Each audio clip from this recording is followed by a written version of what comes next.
श्लोका पे हम लोग। स्क्रीन नजर आ रही है सबको? Yes ma'am. तो हरे कृष्ण एवरीवन, हम श्रीमद् भागवतम के सेकंड कैंटो के 7th चैप्टर को पढ़ने जा रहे हैं। इसमें भगवान के अवतारों का वर्णन है। ये अवतार कौन सुना रहा है? ये ब्रह्मा जी सुना रहे हैं। किसको बता रहे हैं? सारी बातें नारद मुनि को बता रहे हैं। हम लोगों ने कल 16 तक श्लोका कर लिए थे इस चैप्टर के। अब हम इससे नेक्स्ट देखते हैं। तो कहते हैं, यद्यपि सभी भौतिक गुणों से परे हैं, फिर भी वे अदिति के पुत्रों, जिन्हें आदित्य कहा जाता है, के सभी गुणों से बढ़कर हैं। भगवान अदिति के सबसे छोटे पुत्र के रूप में प्रकट हुए, और चूंकि वे ब्रह्मांड के सभी ग्रहों से बढ़कर हैं, इसलिए वे भगवान के सर्वोच्च व्यक्तित्व हैं। 3 पग भूमि का माप मांगने के बहाने उन्होंने बलि महाराज की सारी भूमि छीन ली। उन्होंने केवल इसलिए मांगे क्योंकि बिना मांगे कोई भी अधिकारी किसी के अधिकार को छीन नहीं सकता। तो यहाँ पे क्या बताया गया है? यहाँ पे बताया गया है वामन अवतार का। अदिति कौन है? अदिति देवताओं की माता है, और उनके पिता कौन है देवताओं के? कश्यप मुनि। तो भगवान अदिति और कश्यप मुनि के यहाँ पे भगवान का प्राकट्य हुए वामन देव के रूप में। क्यों हुआ? क्योंकि बलि महाराज ने इंद्र को हरा दिया था और इंद्रासन पर अपना अधिकार कर लिया था। तो इंद्र को दोबारा से राज्य दिलाने के लिए भगवान ने वामन अवतार ग्रहण किया। तो वामन अवतार ग्रहण करके भगवान छोटे से बालक के रूप में बलि महाराज यहाँ पे यज्ञ कर रहे थे, वहां पे पहुंचे और उनसे 3 पग भूमि मांगी। आप सब लोगों को स्टोरी पता होगी क्योंकि बहुत बार चर्चा हो भी चुकी है। और फिर भगवान ने पूरे अपने 2 पैरों से ही पूरी पृथ्वी को और पूरे ऊपर के लोगों को नाप लिया। तो बलि महाराज से पूछा कि अब तीसरा पैर कहाँ पे रखूं? तो बलि महाराज ने कहा कि मेरे सिर के ऊपर धारण कीजिए।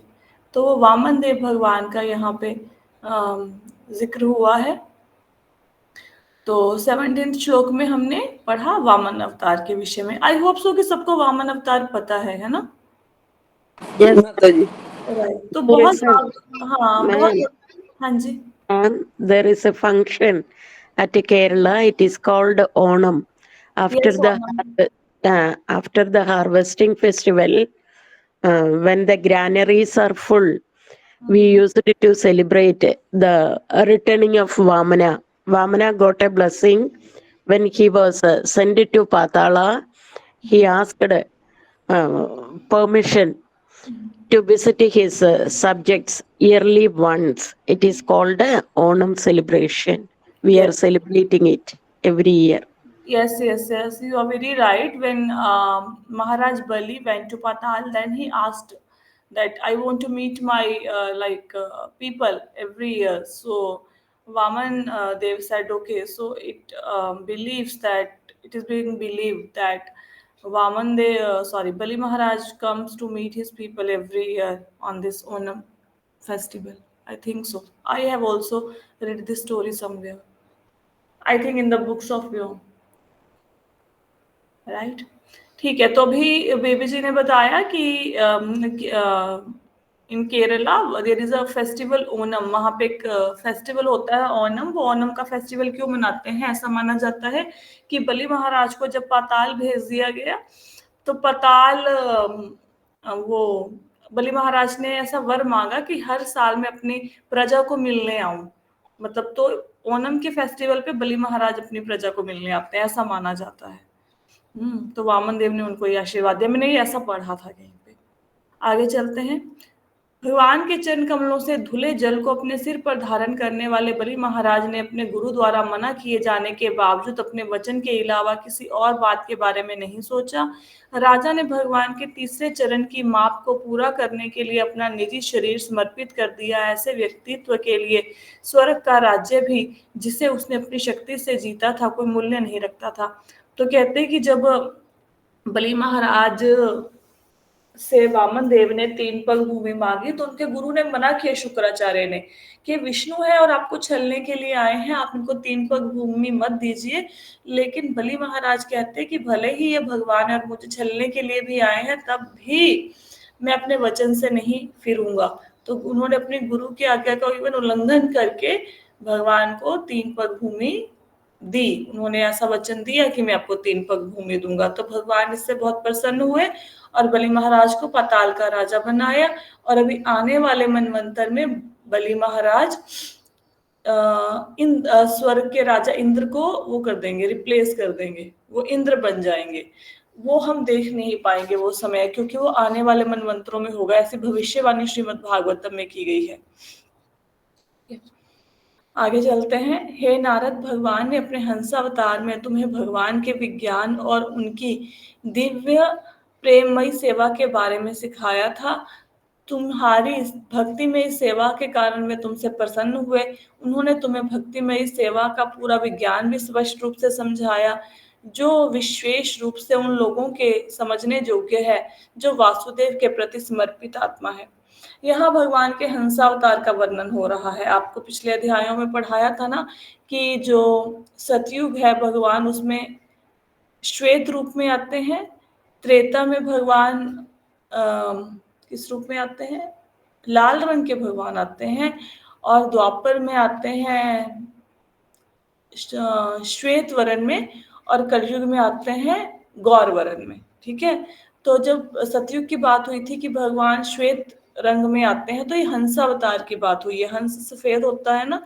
आपको ये स्टोरी ज्यादा डिटेल में नहीं, लेकिन थोड़ी सी सुनाई थी कि चारों कुमारों ने ब्रह्मा जी से प्रश्न पूछा। ब्रह्मा जी सृष्टि की रचना करने में बिजी थे, वो उत्तर नहीं दे पाए स्पष्ट रूप से, तो हंस के रूप में भगवान ने आके उनको उत्तर दिए। ये हंस अवतार की कथा है। हम बहुत ज्यादा किसी भी अवतार पे डिटेल में चर्चा नहीं कर रहे हैं। क्यों? क्योंकि ये सारे अवतारों के बारे में डिटेल में चर्चा आने वाली है आगे के अध्यायों में। मनु के अवतार के रूप में भगवान मनु वंश के वंशज बने और दुष्ट राजतंत्र पर शासन किया। उन्होंने अपने शक्तिशाली चक्र अस्त्र से वश में कर लिया। सभी परिस्थितियों में अविचलित उनके शासन की विशेषता उनकी महिमामयी ख्याति थी, जो तीनों लोक और उनसे ऊपर ब्रह्मांड के सबसे ऊपर स्थित सत्य लोक की ग्रह प्रणाली तक फैली हुई थी। तो यहाँ पे जो आपको बताया था ना कि ब्रह्मा जी के एक दिन में 14 मनु आते हैं, तो यहाँ पे भगवान के मनु अवतार का वर्णन है।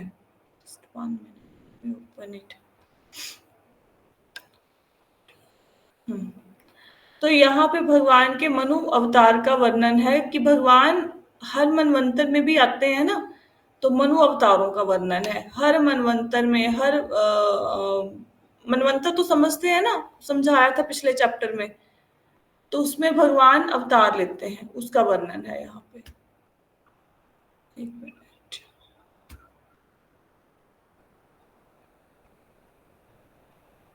आगे चलते हैं। 21 नंबर श्लोक में है, भगवान धन्वंतरी के अवतार में केवल अपनी साक्षात कीर्ति से ही सदा रोगग्रस्त जीवों के रोगों को शीघ्र ही दूर कर देते हैं, तथा केवल उन्हीं के कारण देवता दीर्घायु प्राप्त करते हैं।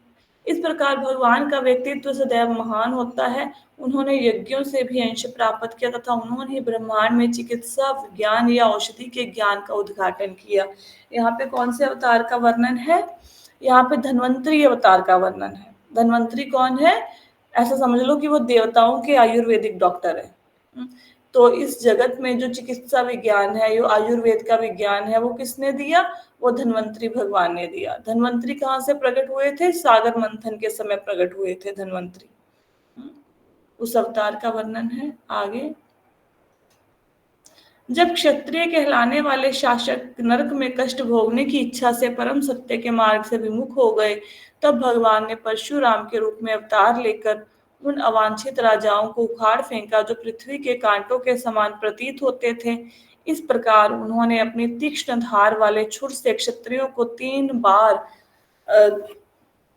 7 बार नहीं 7 बार आना चाहिए। हाँ, मतलब 21 टाइम्स है। 21 टाइम्स कैसे है कि पहले उन्होंने सारी पृथ्वी को क्षत्रियों से खाली कर दिया, फिर दूसरी बार खाली कर दिया, फिर तीसरी बार खाली कर दिया। ठीक है, तो ऐसे पृथ्वी को क्षत्रियों से खाली कर दिया। तो ये है परशुराम अवतार। परशुराम अवतार भी भगवान के अवतार हैं, परशुराम जी। तो इनके टाइम पे क्या हुआ था कि क्षत्रियों ने ब्राह्मणों एक्चुअली क्षत्रियों को राज्य चलाना चाहिए ब्राह्मणों की सलाह से, तो क्षत्रियों ने मनमानी करनी शुरू कर दी, उन्होंने ब्राह्मणों की बात को मानना बंद कर दिया। तो इसीलिए क्या हुआ कि भगवान ने ये जो परशुराम अवतार के रूप में क्षत्रियों का संहार किया। यहाँ पे परशुराम अवतार का वर्णन हो रहा है। आगे चलते हैं। ब्रह्मांड के सभी जीवों पर अपनी अहेतु की कृपा के कारण भगवान अपने पूर्ण अंशों के साथ महाराज इक्ष्वाकु के परिवार में अपनी आंतरिक शक्ति सीता के स्वामी के रूप में प्रकट हुए। अपने पिता महाराज दशरथ के आदेश पर वे वन में चले गए और अपनी पत्नी और छोटे भाई के साथ कई वर्षों तक वहां रहे। रावण, जो भौतिक रूप से बहुत शक्तिशाली था, जिसके कंधों पर 10 सिर थे, ने उनके विरुद्ध बहुत बड़ा अपराध किया और इस प्रकार अंततः पराजित हुआ। यहाँ पे भगवान के राम अवतार का वर्णन है। भगवान राम का जन्म इक्ष्वाकु वंश में हुआ था और वो अपने पिता की आज्ञा पर, पिता के आदेश पर वो वन में गए। वहां पे रावण ने उनकी पत्नी का हरण कर लिया और भगवान ने रावण का वध किया। ये राम, जो भगवान राम है, उनकी कथा का वर्णन हो रहा है 23वें श्लोक में। 24वें श्लोक पे चलते हैं। भगवान रामचंद्र अपनी दूर की घनिष्ठ मित्र सीता के लिए दुखी होकर, यहाँ पे देखो मित्र शब्द आया है क्योंकि इन्होंने ना ये गूगल ट्रांसलेटर द्वारा उसको ट्रांसलेट किया गया है इंग्लिश को हिंदी में। तो सीता मित्र नहीं थी, पत्नी थी, तो यहाँ पे ट्रांसलेटर के कारण ये मिस्टेक्स हुई हैं। भगवान रामचंद्र अपनी दूर की घनिष्ठ मित्र सीता के लिए दुखी होकर शत्रु रावण की नगरी पर हर जो स्वर्ग के राज्य को जलाना चाहता था की तरह लाल गर्म आंखों से नजर डालते थे। भय से कांपता हुआ महासागर उन्हें रास्ता दे देता था, क्योंकि उनके परिवार के सदस्य शार्क, सांप और मगरमच्छ जैसे जलचर भगवान की क्रोधित लाल गर्म आंखों की गर्मी से जल रहे थे। यहाँ पे वर्णन है कि भगवान ने समुद्र से रास्ता मांगा, लेकिन समुद्र ने रास्ता नहीं दिया। फिर भगवान की आंखें क्रोध में लाल हो गई, तो उनकी आंखों से ही, उनके भय से जितने भी समुद्र के अंदर जलचर रहते थे, वाटर एनिमल्स रहते थे, वो सबके सब कांपने शुरू हो गए। फिर समुद्र ने उनको रास्ता दिया। जब रावण युद्ध में व्यस्त था तो स्वर्ग के राजा इंद्र को ले जाने वाले हाथी की सूंड रावण की छाती से टकराकर टुकड़े टुकड़े हो गई और बिखरे हुए टुकड़े सभी दिशाओं में फैल गए। इसलिए रावण को अपने पराक्रम पर गर्व हुआ और वह खुद को सभी दिशाओं का विजेता मानते हुए युद्धरत सैनिकों के बीच घूमने लगा। लेकिन भगवान रामचंद्र के धनुष की टंकार के साथ ही उसकी हंसी, जो खुशी से भर गई थी, अचानक प्राणों के साथ बंद हो गई। तो यहाँ पे वर्णन है कि एक बार रावण का युद्ध हुआ देवताओं के साथ। तो देवताओं के जो राजा है इंद्र, उनके जो वाहन है हाथी, उसकी सूंड रावण से टकरा गई और वह सूंड के टुकड़े टुकड़े हो गए। इसका मतलब, क्योंकि इंद्र का जो हाथी है रावत, वो बहुत ज्यादा बलशाली है, लेकिन उसकी सूंड के भी टुकड़े टुकड़े हो गए। तो रावण को इस बात पे बड़ा गुमान हो गया कि मैं सबसे बड़ा वो हूँ, योद्धा हूँ, वॉरियर हूँ। तो वो पूरी युद्ध भूमि में ऐसे विचरने लगा, ऐसे घूमने लगा कि मेरे जैसा दुनिया में और कोई नहीं है। उसको गर्व हो गया, गर्व था, इसीलिए तो सीता मैया का हरण किया था। जब संसार उन राजाओं की युद्ध शक्ति से बोझिल हो जाता है जिन्हें ईश्वर पर भरोसा नहीं होता, तो भगवान संसार के संकट को कम करने के लिए अपने पूर्ण अंश के साथ अवतरित होते हैं। भगवान अपने मूल रूप में सुंदर काले बालों के साथ आते हैं और अपनी दिव्य महिमा का विस्तार करने के लिए वे साधारण कार्य करते हैं। कोई भी ठीक से अनुमान नहीं लगा सकता कि वे कितने महान हैं। तो यहाँ पे भगवान के कृष्ण अवतार का वर्णन हो रहा है कि जब धरती पर पाप बढ़ जाता है और अधर्मी फलने फूलने लगते हैं, तो अपने भक्तों की रक्षा के लिए भगवान अवतार लेते हैं। भगवान कृष्ण के परमेश्वर होने में कोई संदेह नहीं है, अन्यथा उनके लिए यह कैसे संभव था कि वे पूतना जैसी राक्षसी को मार डालें जब वे अपनी माँ की गोद में थे, या अपने पैरों से गाड़ी को पलट दें जब वे केवल रेंग रहे थे, या अर्जुन के 2 वृक्षों को उखाड़ कर फेंक दें कि वे आकाश को छू रहे हों। ये सभी कार्य भगवान के अलावा किसी और के लिए करने संभव नहीं है। तो यहाँ पे ब्रह्मा जी नारद मुनि से क्या समझा रहे हैं? कृष्णस्तु भगवान स्वयं, जो कृष्ण है वो भगवान है, उनसे सारे अवतार आते हैं, लेकिन वो खुद कोई ऐसा नहीं कि वो किसी कहीं से आए हैं, वो अवतारी हैं, वो सारे अवतारों के स्रोत हैं। हाँ, तो वो स्वयं भगवान है। तो कह रहे हैं कि अगर कृष्ण भगवान नहीं थे तो ऐसा कैसे हो गया कि उन्होंने पूतना राक्षसी को मार डाला? कब मारा था? जब वो माँ की गोद में थे। और इतनी बड़ी जो एक वो था ना, बैलगाड़ी का छकड़ा सा होता है, एक छकड़े के नीचे भगवान को लिटा के चली गई थी उनकी मैया, तो उन्होंने अपने पैर से उस बैलगाड़ी को पलट दिया। अब छोटा बच्चा पलने में होता है, तो वो ऐसे किसी गाड़ी को थोड़ा ना पलट देगा अपना पैर लगा के, तो भगवान थे इसलिए पलट दिया। और जब भगवान को यशोदा मैया ने ओखली से बांध दिया था, तो भगवान ने रेंगते हुए 2 वृक्षों को उखाड़ दिया। अब हमने कथा पढ़ी थी ना, नल कुबेर और मणिग्रीव की कथा पढ़ी थी, है ना? तो ये सारे काम भगवान कर सकते हैं, कोई साधारण बालक नहीं कर सकता। तो उसी का वर्णन है। फिर जब ग्वाल वालों और उनके पशुओं ने यमुना नदी का विषैला जल पी लिया और भगवान ने अपनी कृपा दृष्टि से उन्हें जीवित कर दिया, तब यमुना नदी के जल को पवित्र करने के लिए वे खेल खेल में उसमें कूद गए और विषैले कालिया नाग को, जो वहां छिपा हुआ था और जीव के से विष की लहरें और जिसकी जीव से विष की लहरें निकल रही थी, दंडित किया। ऐसा महान कार्य भगवान के अतिरिक्त कौन कर सकता है? तो देखो, जो हमारे पूर्वज हैं ब्रह्मा जी, हम ब्रह्मा जी की संतानें हैं ना, सब लोग ब्रह्मा जी हुए थे सबसे पहले ब्रह्मांड के जीव, फिर हम सब लोग आए। तो ब्रह्मा जी कह रहे हैं कि कृष्ण भगवान है, जहां से हम सब लोग आए। ब्रह्मा जी ने तो सृष्टि का विस्तार किया ना, तो अगर वो कह रहे हैं तो हमें मान लेना चाहिए, फिर अपना दिमाग नहीं लगाना चाहिए। क्योंकि जिसने सबसे पहले जन्म लिया, ब्रह्मा जी ने सबसे पहले वो पृथ्वी पर ब्रह्मांड में प्रकट हुए, तो उनको ही सत्य पता होगा ना। जो उनके बाद आए उनको सत्य कैसे पता हो सकता है? उनको सत्य का पता नहीं होगा। तो ब्रह्मा जी कह रहे हैं कि कृष्ण भगवान है। आप देखो, बाकी जब अवतारों की कथा आई, ब्रह्मा जी ने फटाफट एक एक लाइन में खत्म कर दिया। एक एक श्लोक है ना बाकी सारे अवतारों की कथा पर, लेकिन जैसे ही कृष्ण कथा शुरू हुई, अब आप देखना, ब्रह्मा जी एक के बाद एक श्लोक बोलते जाएंगे भगवान कृष्ण की महिमा गान में।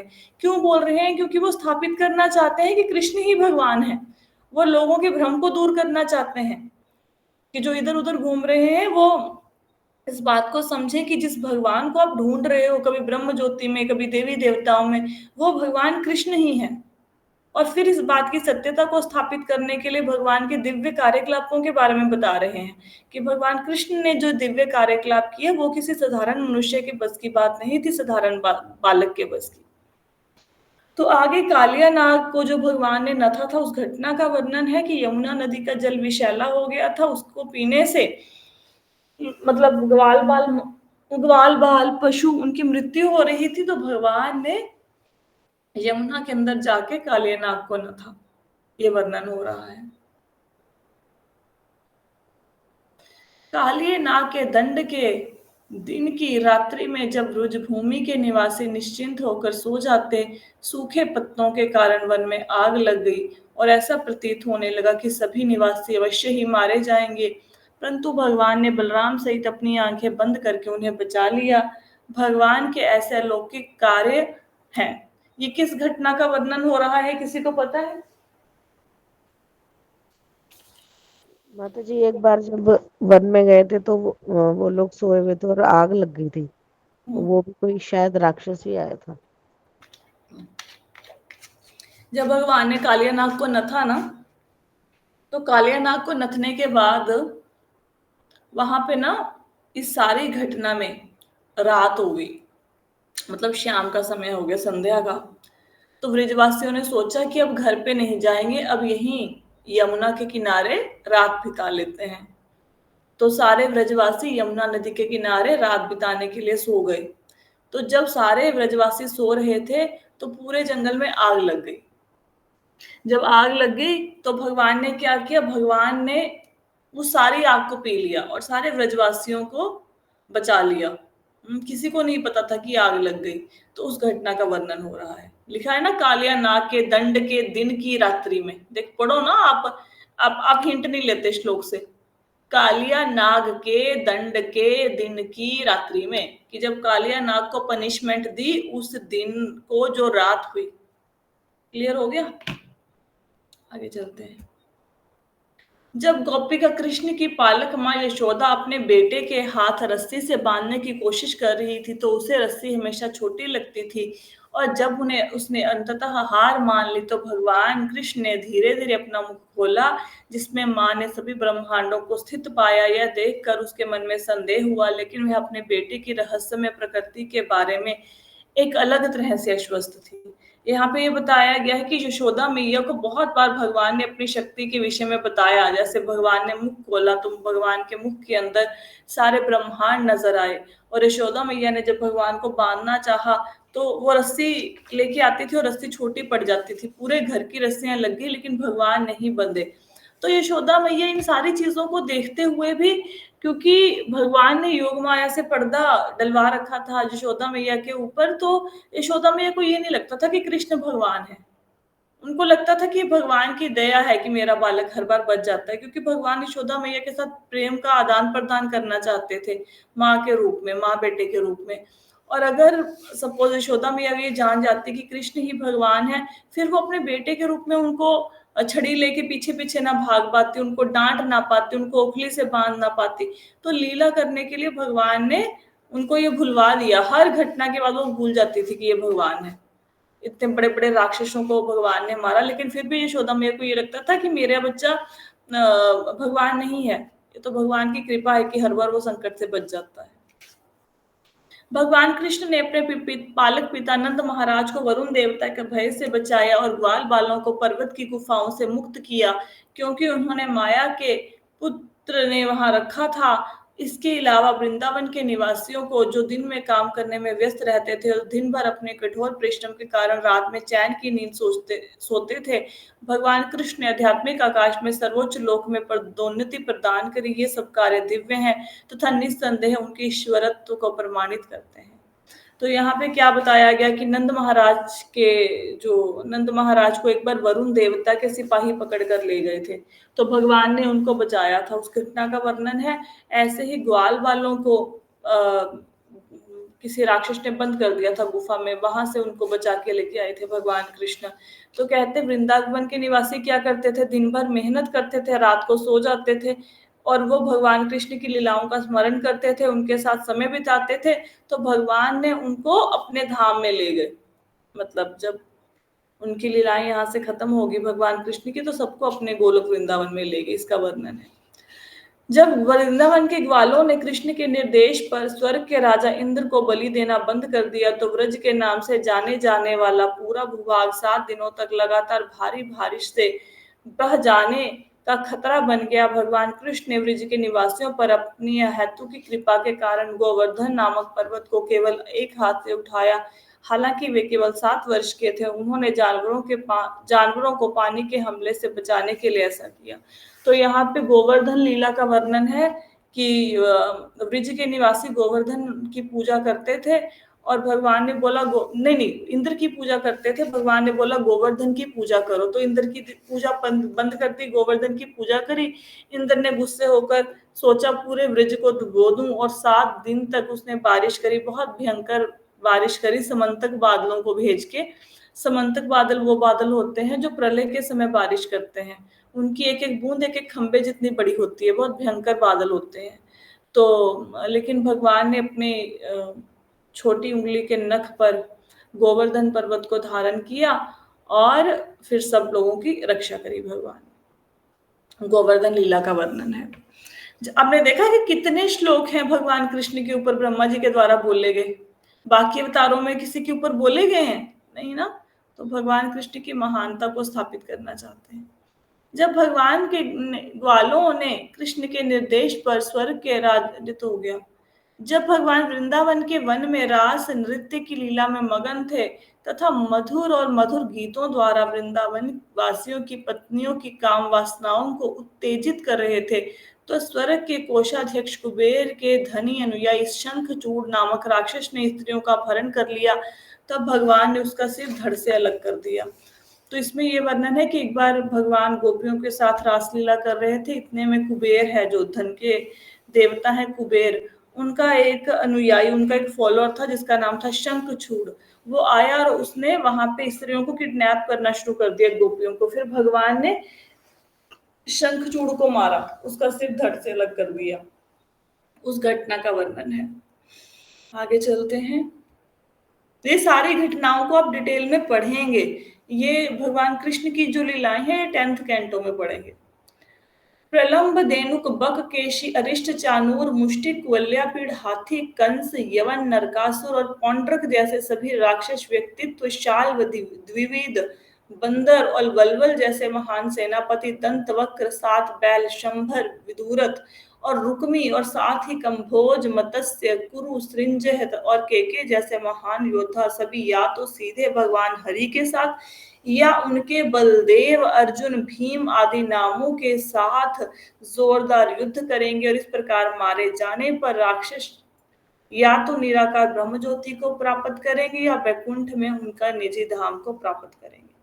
यहाँ पे क्या बताया गया, यहाँ पे असुरों का वर्णन है और ये बताया गया है कि इनमें से कुछ को भगवान ने मारा, कुछ को बलराम जी ने मारा और कुछ को उन्होंने अपने जो अनुयायी थे अर्जुन, बल, भीम और उनके उनके थ्रू मरवाया। ठीक है, तो ये सब लोग जो मरे, क्योंकि जो राक्षसों की मुक्ति होती है वो भक्तों जैसी नहीं होती। जो भक्तों को गति प्राप्त होती है वो राक्षसों को प्राप्त नहीं होती। मुक्ति के भी भेद होते हैं ना, मुक्ति 5 प्रकार की होती है।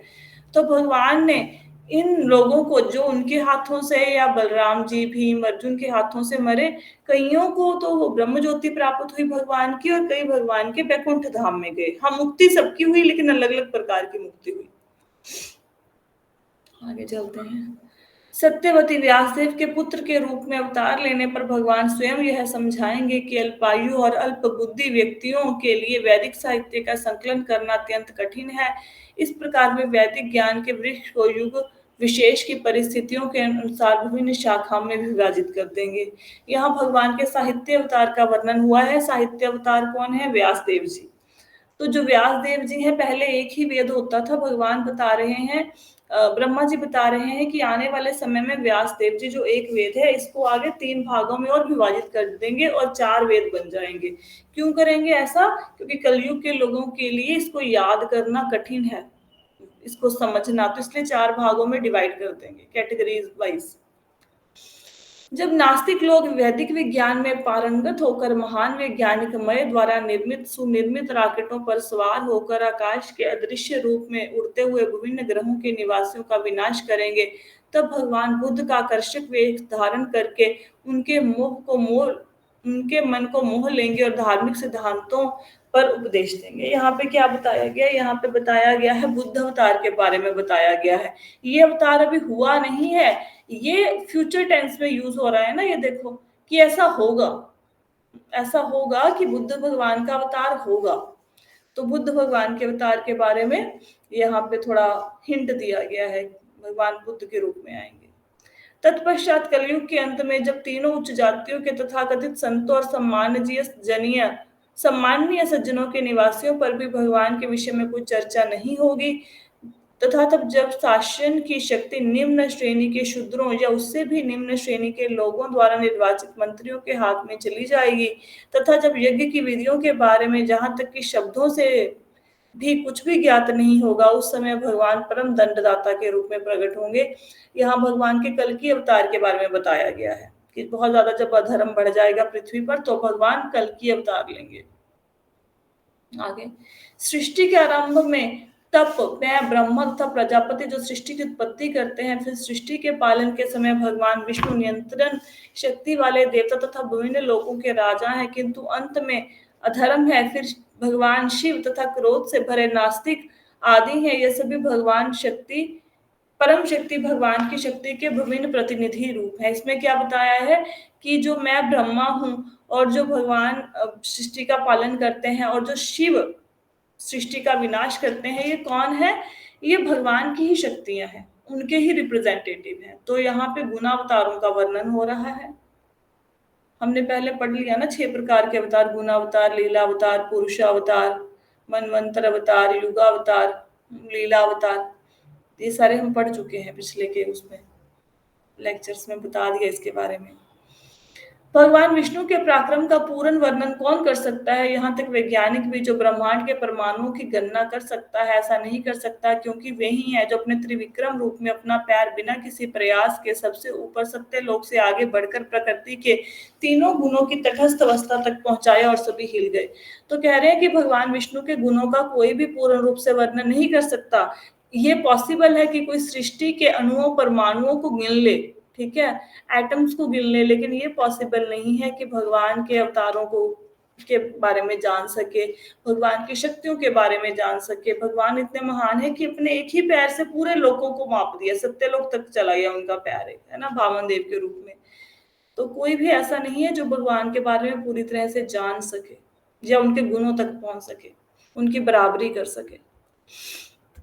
ना तो मैं और ना ही तुमसे पैदा हुए सभी ऋषिगण सर्वशक्तिमान भगवान को पूरी तरह जानते हैं, तो फिर हमारे बाद पैदा हुए अन्य लोग उनके बारे में क्या जान सकते हैं? भगवान के प्रथम अवतार शेष भी इस ज्ञान की सीमा तक नहीं पहुंच पाए, यद्यपि वे 10 मुख वाले भगवान के गुणों का वर्णन कर रहे हैं। तो शेषनाग अपने अनंत मुखों से, अपने इतने सारे मुखों से भगवान की महिमा का गान कर रहे हैं, लेकिन भगवान की महिमा का गान पूरा ही नहीं हो रहा। कितने सालों से वो गुणगान कर रहे हैं, क्योंकि भगवान के गुण असंख्य हैं। किंतु जो व्यक्ति भगवान की विशेष कृपा का पात्र है और भगवान की सेवा में अनन्य समर्पण के कारण माया के दुर्गम सागर को पार कर सकता है और भगवान को समझ सकता है, किंतु जो लोग इस शरीर से असक्त हैं और अंत में कुत्तों और गीदड़ों द्वारा खाए जाने के लिए बना है, वे ऐसा नहीं कर सकते। तो कहते भगवान के बारे में कौन जान सकते हैं? सिर्फ भक्त, कोई दूसरा नहीं भगवान के बारे में जान सकता है। जिसने जन्म लिया और अंत में उसकी मृत्यु हो जाएगी, उसको या जानवर खाएंगे या जला देंगे या दफना देंगे, ऐसे व्यक्ति भगवान को नहीं जान सकते। जो भक्त हैं, जिन्होंने जीते जी भगवान की प्राप्ति का प्रयत्न किया, भगवान की सेवा करी, भक्ति करी, वो ही भगवान को जान सकते हैं। आगे कितने श्लोक हैं इस चैप्टर के? काफी श्लोक पढ़े हैं अभी, चलो एक दो श्लोक और पढ़ लेते हैं, अभी समय है। किंतु जो भगवान की विशेष कृपा का नियत हो गया, हे नारद, यद्यपि भगवान की शक्तियां अज्ञात और अपरिमेय है, कि भगवान की शक्तियों को जान नहीं सकते और माप भी नहीं सकते, ये मतलब है इसका।